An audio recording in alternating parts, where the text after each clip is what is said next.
कभी सोचा है कि जीवन का असल रहस्य क्या है? वो कौन सी एक चीज है जो एक विशालकाय पेड़ से लेकर एक छोटे से कीड़े तक हर जीवित चीज में मौजूद है? आज हम उसी गुप्त ब्लूप्रिंट की पड़ताल करने वाले हैं। तो चलिए इस छोटी सी दुनिया में और गहराई से उतरते हैं। अब जरा इस सवाल पे गौर कीजिए। एक आसमान छूता पेड़, एक अमीबा जिसे देखने के लिए माइक्रोस्कोप चाहिए, और हम इंसान। इन तीनों में भला क्या एक जैसा हो सकता है? पहली नजर में तो लगता है कि कुछ भी नहीं, है ना? लेकिन जवाब है कोशिका। जी हाँ, यही वो बिल्डिंग ब्लॉक है जिससे इस धरती पर मौजूद हर जिंदा चीज बनी है। ये जीवन की सबसे छोटी लेकिन सबसे पावरफुल इकाई है। यही वो कड़ी है जो हम सबको, हर जीवित चीज को एक दूसरे से जोड़ती है। पर सवाल ये उठता है कि इस अदृश्य दुनिया की खोज आखिर हुई कैसे? किसने पहली बार जीवन के इस सबसे बड़े राज से पर्दा उठाया? इसके लिए हमें समय में थोड़ा पीछे चलना होगा। देखिए, ये खोज कोई एक दिन का कमाल नहीं थी। इसके पीछे सदियों की मेहनत थी। कहानी शुरू होती है 1665 में, जब रॉबर्ट हुक ने कॉर्क के एक टुकड़े में छोटे छोटे कमरों जैसी आकृतियां देखीं और उन्हें सेल्स नाम दिया। फिर कई साल बाद 1835 में रॉबर्ट ब्राउन ने कोशिका के अंदर उसके कंट्रोल सेंटर यानी केंद्रक को खोज निकाला। इसके बाद श्लाइडेन और श्वान ने यह साबित किया कि सभी पेड़ पौधे और जानवर कोशिकाओं से ही बने हैं। और फिर 1855 में रुडोल्फ विर्चो ने वो क्रांतिकारी बात कही जिसने सब कुछ बदल दिया, कि हर नई कोशिका किसी पुरानी कोशिका से ही जन्म लेती है। इन सभी खोजों को जब एक साथ जोड़ा गया तो जन्म हुआ कोशिका सिद्धांत यानी कि सेल थ्योरी का। इसके दो सीधे साधे नियम हैं। पहला, हर जिंदा चीज कोशिकाओं से बनी है, और दूसरा, हर कोशिका किसी पहले से मौजूद कोशिका से ही आती है। बस यही जीव विज्ञान के सबसे बुनियादी नियमों में से एक है। तो ये तो साफ हो गया कि सब कुछ कोशिकाओं से बना है। पर क्या इसका मतलब है कि सारी कोशिकाएं एक जैसी होती हैं? जी नहीं, बिल्कुल नहीं। जीवन को बनाने के लिए मोटे तौर पर दो तरह के ब्लूप्रिंट इस्तेमाल होते हैं। सामने देखने पर ये दो डिजाइन कितने अलग हैं ये साफ पता चलता है। बाईं तरफ है एक प्रोकैरियोटिक कोशिका, जैसे कोई बैक्टीरिया। बहुत ही सिंपल है ना? इसका सारा जेनेटिक मटेरियल बस यूं ही अंदर तैर रहा है। और दाईं तरफ है एक यूकैरियोटिक कोशिका, जैसी हमारी अपनी कोशिकाएं होती हैं।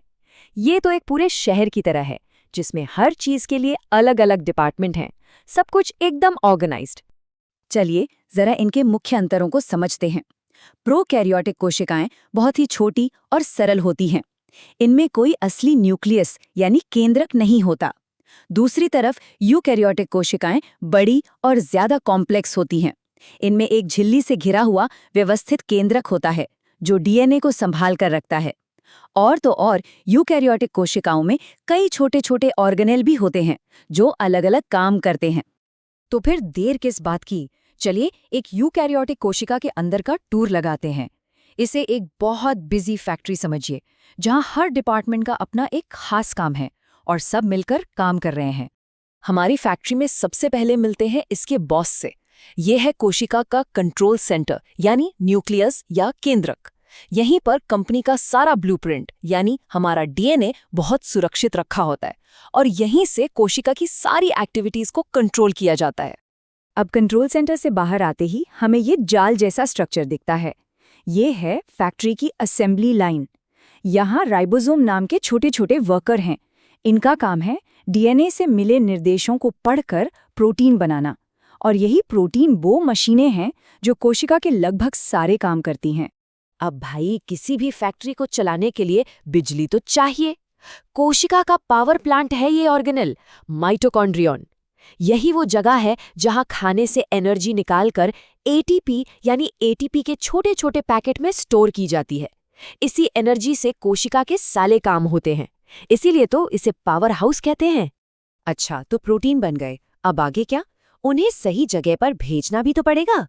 ये काम करता है कोशिका का पैकेजिंग और शिपिंग डिपार्टमेंट, गोल्जी उपकरण। ये प्रोटीनों को फाइनल टच देता है, उन्हें पैक करता है और फिर सही पते पर रवाना कर देता है। एक अच्छी फैक्ट्री हमेशा साफ सुथरी रहती है ना? कोशिका में साफ सफाई का जिम्मा लाइसोसोम का है। ये वेस्ट डिस्पोजल और रीसाइक्लिंग टीम की तरह हैं। ये पुराने और खराब हो चुके हिस्सों को तोड़कर उनके काम के हिस्सों को दोबारा इस्तेमाल के लिए भेज देते हैं। इन्हें आत्मघाती थैली भी कहते हैं, क्योंकि जरूरत पड़ने पर ये पूरी कोशिका को भी नष्ट कर सकते हैं। और आखिर में इस पूरी फैक्ट्री की सुरक्षा के लिए एक दीवार और एक गेट कीपर तो चाहिए ही। ये काम करती है प्लाज्मा झिल्ली। ये एक तरह की स्मार्ट बाउंड्री है जो तय करती है कि कोशिका के अंदर क्या आएगा और बाहर क्या जाएगा। यही कोशिका को सुरक्षित रखती है। तो हमने इस यूकैरियोटिक फैक्ट्री का टूर तो कर लिया, पर कहानी यहीं खत्म नहीं होती। यूकैरियोटिक कोशिकाओं में भी दो मुख्य प्रकार हैं, एक वो जो पौधों में मिलती हैं और दूसरी वो जो जानवरों में। चलिए इनके बीच का फर्क देखते हैं। सामने देखने पर ही कुछ बड़े फर्क साफ नजर आ जाते हैं, है ना? बाईं तरफ जो प्लांट सेल है उसका आकार ज्यादा फिक्स्ड एक बॉक्स जैसा है, जबकि दाईं तरफ वाली एनिमल सेल का आकार थोड़ा गोल और फ्लेक्सिबल है। प्लांट सेल में 3 ऐसी खास चीजें होती हैं जो एनिमल सेल में नहीं होती। पहली, एक मजबूत कोशिका भित्ति यानी सेल वॉल जो उसे सहारा और आकार देती है। दूसरी, प्लास्टिड्स जैसे कि क्लोरोप्लास्ट। और तीसरी, एक बहुत बड़ी सेंट्रल राजधानी या वैक्यूल जो पानी का बैलेंस बनाए रखती है। और अब आते हैं प्लांट सेल के सबसे बड़े सुपर पावर पर।